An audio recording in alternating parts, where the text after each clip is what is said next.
आप सभी को प्रणाम। जय गुरुदेव। आज के स्वाध्याय से पहले सभी मिलकर गायत्री मंत्र करेंगे। ओम भूर्भुवः स्वः तत्सवितुर्वरेण्यं भर्गो देवस्य धीमहि धियो यो नः प्रचोदयात्। आज के अध्ययन में सुनेंगे सविता अवतरण का ध्यान मनोमय कोश के द्वारा। सविता अवतरण बिजली के यंत्र संचारण की दृष्टि से पूर्ण होते हैं, पर उन्हें चलाने के लिए बाहर से आने वाली विद्युत धारा का समावेश आवश्यक होता है। शरीर अपने आप में पूर्ण है, पर उसे चलाने के लिए बाह्य जगत में से ठोस, द्रव एवं वाष्पीय आहार का प्रबंध करना पड़ता है और उसकी विशिष्ट क्षमताओं को उभारने के लिए बाह्य जगत के महत्वपूर्ण साधन जुटाने पड़ते हैं।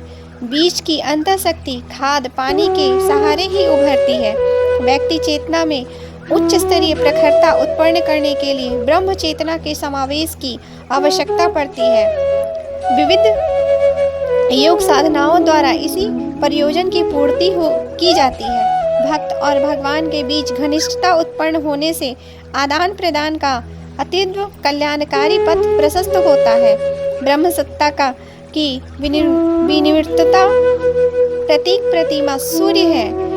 उसकी सचेतन स्थिति को सविता कहते हैं। उपासना की दृष्टि से जितना निर्दोष और प्रेरणाप्रद प्रतीक सूर्य है, उतना अन्य कोई चित्र या विग्रह हो नहीं सकता। इसमें संप्रदाय भेद भी आड़े नहीं आते। सार्वभौम सर्वजनीन उपासना का आधार खड़ा करने में सविता से बढ़कर अधिक उपयुक्त माध्यम और कुछ मिल नहीं सकेगा।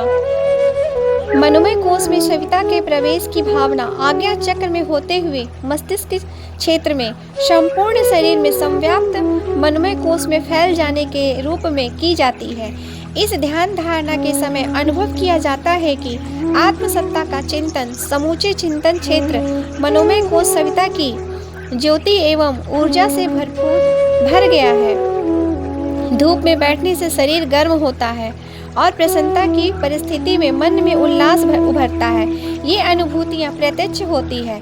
इसी प्रकार मनोमय कोश में सविता देव के प्रवेश के कारण जो विशेषता उपलब्ध हुई, उसको स्पष्ट अनुभव करने का प्रयास करना चाहिए। यदि साधना में श्रद्धा होगी तो सविता शक्ति के वास्तविक प्रवेश को भाव क्षेत्र में प्रत्यक्ष अनुभूति की तरह ही छाया हुआ देखा जा सकेगा।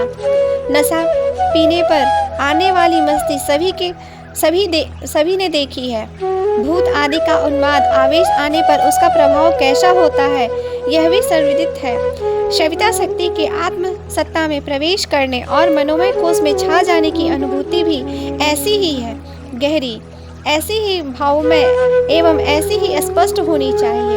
यह सब अनायास ही नहीं हो जाता। साधक मूर्ख दर्शक बना बैठा रहे और दिव्य शक्ति अपने आप अवतरित होती और अपना परिचय देती चली जाए, ऐसा नहीं हो सकता। गंगा अवतरण के लिए भागीरथ को कठोर तप करना पड़ा था। हर साधक को अपनी भाव संवेदना को अभिष्ट स्तर तक विकसित करने के लिए घनघोर प्रयत्न करने पड़ते हैं। चित्रकला सीखने में आरंभिक प्रयत्नों को उपासबद्ध और अनगढ़ ही कहा जा सकता है। सतत अभ्यास से वह कला विकसित होती है और इसी आधार पर उच्च कोटि के चित्र बना सकने एवं चित्रकार के रूप में ख्याति पाने का अवसर मिलता है। भाव चित्र बनाने के संबंध में भी यही बात है। आरंभ के दिनों से ही कल्पना क्षेत्र में मन चाही फिल्म स्वमेव दृष्टिगोचर होती चली जाए, ऐसी अपेक्षा करना विशुद्ध रूप से बाल बुद्धि है। वैसा नहीं हो सकेगा और ऐसा चाहने से मात्र निराशा ही हाथ लगेगी। भाव चित्र बनाने की विधा को आध्यात्मिक तपश्चर्या माना चाहिए।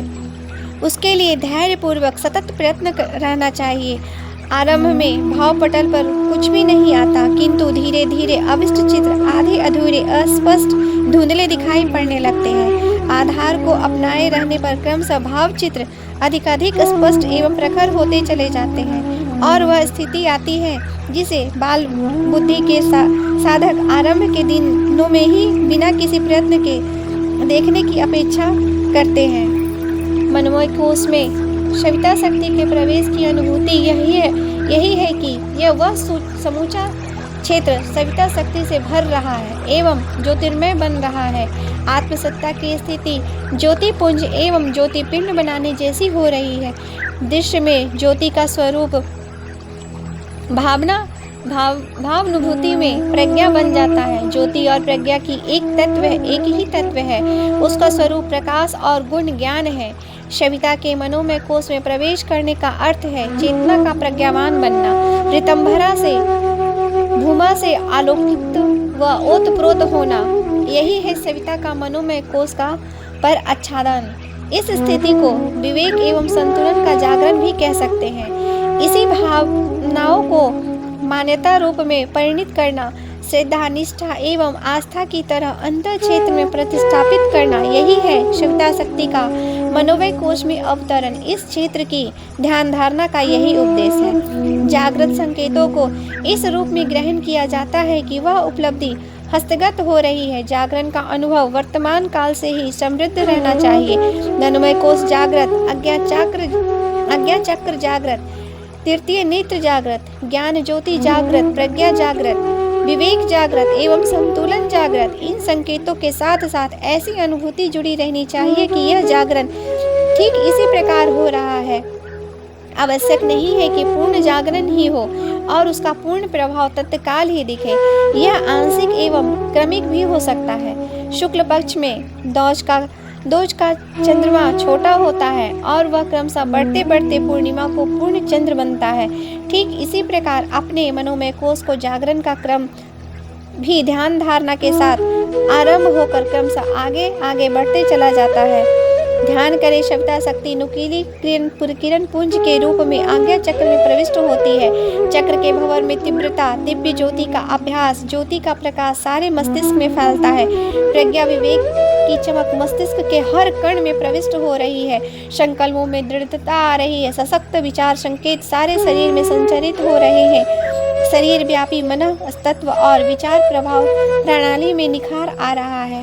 आज के लिए यहीं तक। आप सभी को प्रणाम। जय गुरुदेव।